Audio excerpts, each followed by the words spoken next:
Welcome back to the channel. My name is Ryan, and a year ago I made a video, first video ever on the channel actually, talking about how my opinions of the Tennessee Vols season was going to go. And since we're in June, I feel like it's about time to give predictions. I've seen people give predictions in April about where we're going to be. I don't know why people are giving predictions that early on. I don't like doing predictions super early, but I also feel like there's a right time to do predictions without being like heavily swayed or heavily biased in the way, because I feel like the closer you get to the year, the more confident or unconfident you feel about your team. So this is a good point of I'm a Tennessee fan, but I will try to be as unbiased as I can when it comes to discussing the schedule and discussing who I think is going to win. So let's just look at it. I have some notes I want to go over real quick. Not much. I'll discuss them throughout the day. Throughout the video, I should say.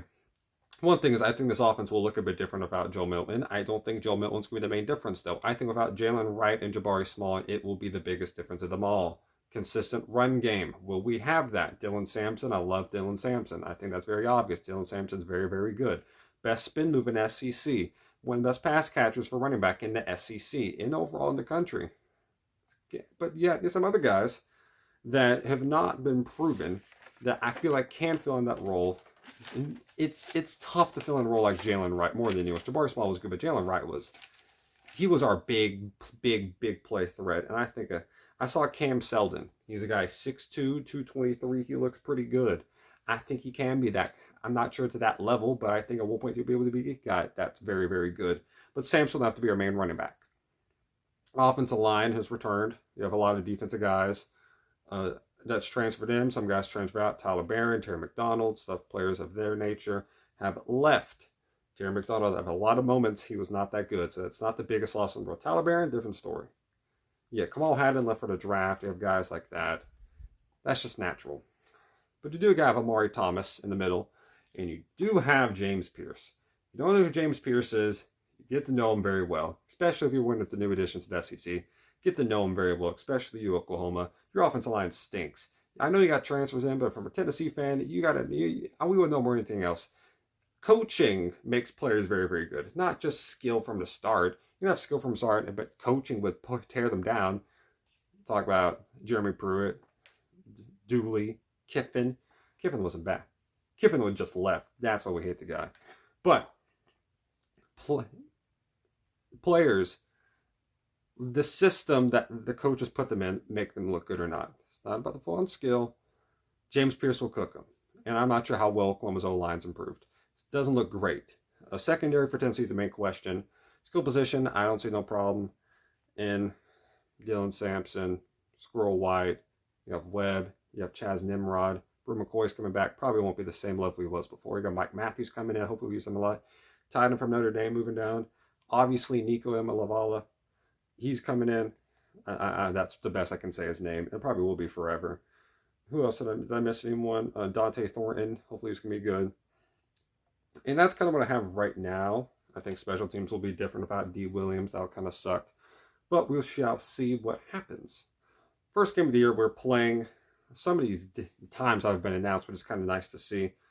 12:45 game p.m., of course, against Chattanooga. My UTC Mocs. I've been there multiple times. I've been in their dorms. Fun place to go to. Been there a lot, though.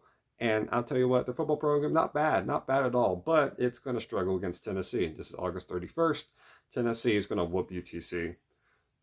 Want to know. Then you're going to play against NC State. This is a 7:30 game, Duke's Mayo Classic. They are missing out their best player, I'd say NC State is. They have that Wilson guy, that linebacker that went to the draft. Miss out on him. NC State had filled with close games last year. Main one, Virginia, had a close game against Virginia out of all schools. That's just not good. If you are struggling against Virginia, we beat Virginia by a ton. I don't see much of a difference going to happen. I feel very confident that Tennessee should win this game. We should. I'm not sure if we will, but we should. I got Tennessee winning. NC State being ranked higher than Tennessee is ridiculous. NC State being higher than us is unbelievably dumb.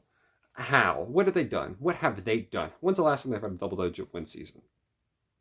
When? It's been a minute. Tennessee, we just did it 2 years ago. and went 9 wins last year, so watch out. You guys lost in a Pop-Tart Bowl. Come on. And then you got, and also it's a neutral site game, which you know that means Tennessee will probably fill up more than half of the stadium, even though it's in NC, even though it's in North Carolina. So watch out. You have Tennessee playing Kent State, September 14th, night game, 7:45. Tennessee will whoop them. So we're starting off the year 3-0. Then we're playing Oklahoma. This is going to be a fun one. This is going to be a fun one. Because Sooners, guess what y'all Sooners going to do? First game in SEC, official members of the SEC, you'll be playing against us. You'll be playing against the Vols. And guess what? You guys, you have a guy named Jackson Arnold. You know what we know about Jackson Arnold? He has a good arm. But guess what? He throws a lot of picks. He fumbles the ball a lot. You know how we learned that? We watch him in the bowl game. I made a live review of the game. Live review of it. You can check it out against Arizona. It was, I forgot the bowl game specifically. If it comes to mind, I'll mention it.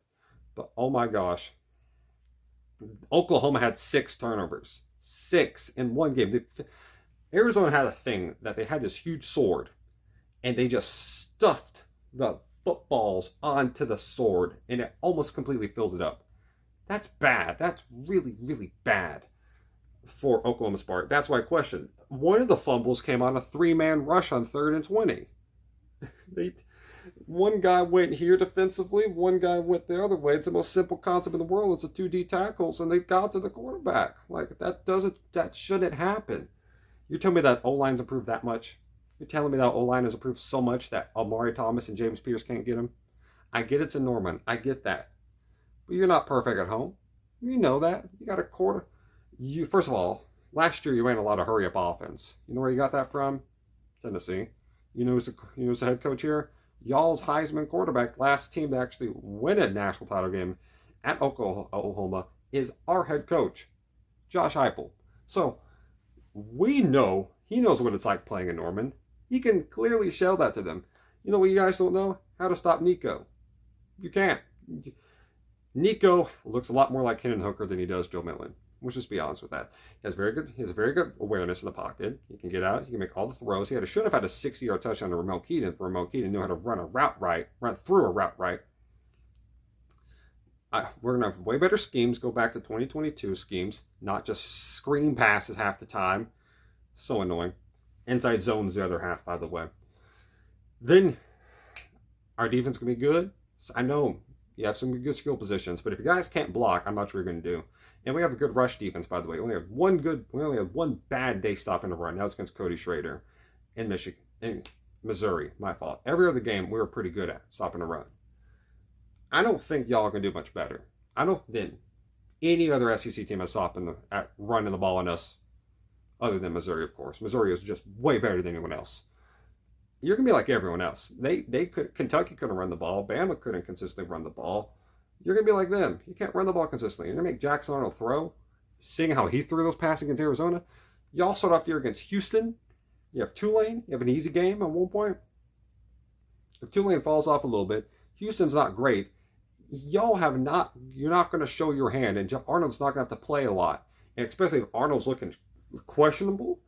You got James Pierce coming off the edge, which has got to be a worry because he's the number 1 prospect in this year's draft.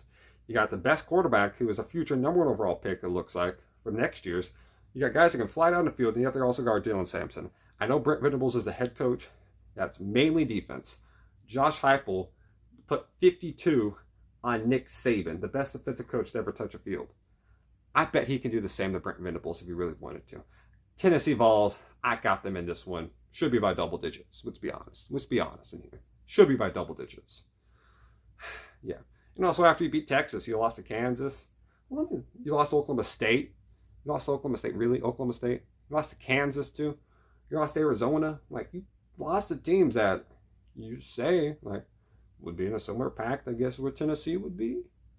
I guess. For Tennessee, I would say Tennessee's better than all those 3 teams. All right. And then you have Tennessee versus Arkansas coming off a bye. Tennessee's going to win that one. You got Florida versus Tennessee at Neyland. Florida, I hate when people just say, oh, Tennessee's going to beat Florida. Y'all don't understand the rivalry. We've had years of problems, my entire life and more. We have had consistent problems beating Florida. We've only beat them twice in my lifetime. I'm a senior. I'm now in my senior year of high school. It says a lot. It says a lot. I've only beat them twice in my lifetime. But we are the better team. They don't have Travis Etienne or Trevor Etienne. I'm pretty sure one of those. It's Etienne, one of the Etiennes. And then you also have Ricky Pearsall's gone. This team's going through a gauntlet to start off the year, then a heavy gauntlet in it, and it starts off with Tennessee, in my opinion. You could argue Kentucky. They get owned by Kentucky, but we should be able to win this game. I got confidence in this. I'm going to be at the game. Hopefully Graham Mertz is not as good on third down as he was last year. Secondary hold up this time. We should be able to win this game. I got my Vols in this one. Should be by double digits. I doubt it will be, though, because it's Florida and we always play our worst game of the year, and they play their best game of the year against us. It just happens. It just happens like that. I hate that, but it happens. Then we got Bama. I've heard a lot of people talk about which game is more important for us, Bama or Oklahoma. If you're not a fan of Tennessee, you look at this unbiasedly, you say Oklahoma. Why? Oklahoma's usually finish closer than Tennessee. You could see them finishing the 10th and 12th ranked team. Tennessee could be around the same. Who would have that win would have the advantage in the playoff, getting a bid. You know what I mean? Like that type of situation could show up a lot more likely than a Bama being in that situation would. But if you're a Vols fan and you tell me that Oklahoma is not more important, if you tell me Oklahoma is more important than Bama, I don't know. I don't know if you've been around Tennessee for a long time. I don't care if Oklahoma and us are going to be tied for the playoffs. Tight for that. It's Alabama in Neyland. That is the most important game right now.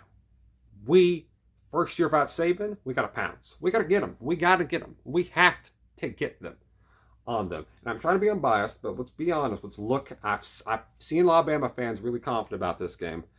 I don't see why. I think this game is going to be a night game. I think they're going to put it all black. I really do think they'll go Halloween mode. It's close to the time, too. It's the last. Guess what? Hey, this is going to be like this. Night modes for Halloween. Guess what? This game is the closest home game for Tennessee to Halloween. This is October 19th. They get a bye, then Kentucky at home on November 2nd. It's the closest game to Halloween. We're going to pull out a night uniform probably against Bama. Oh no, Milroe? I meant like Milroe. He wasn't great against Tennessee in the first. He was trash in the first half against Tennessee. But we had no closers. We had no closer on our team that we were willing to give the ball to. Nico can be the closer. We have a closer this year. We had Hooker was our closer. Hyatt was our closer. We didn't have a closer last year. We have one this year. It's going to be Nico. Nico's going to carry us. Nico, I could see it now. I can see Bama fumbling in the biggest moment right now. You don't have Jermaine Burton.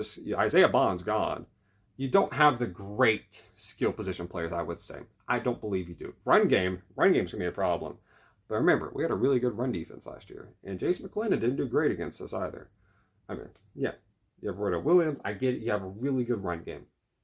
But we have one of the best rush defenses in the country. We have a really good skill position group, too. I feel confident about us. It's Bama, though. And it's a toss-up. It's 50-50 right now. It's 50-50. I can see this going either way. Which is crazy now. This time, this should be a top 10 matchup. Bama's coming off a game against Georgia just a month before. We're coming off a game Oklahoma and Florida. What happened to that? Worst case scenario, I think we lose by 10. Best case scenario, we can win by 10. I'm biased in a way. Screwed unbiasedness. Tennessee. I got them winning this. I'll tell you why. I'm going to tell you why. First half of last year, we're up by 13. What changed? A missed holding call that led to a wide open touchdown.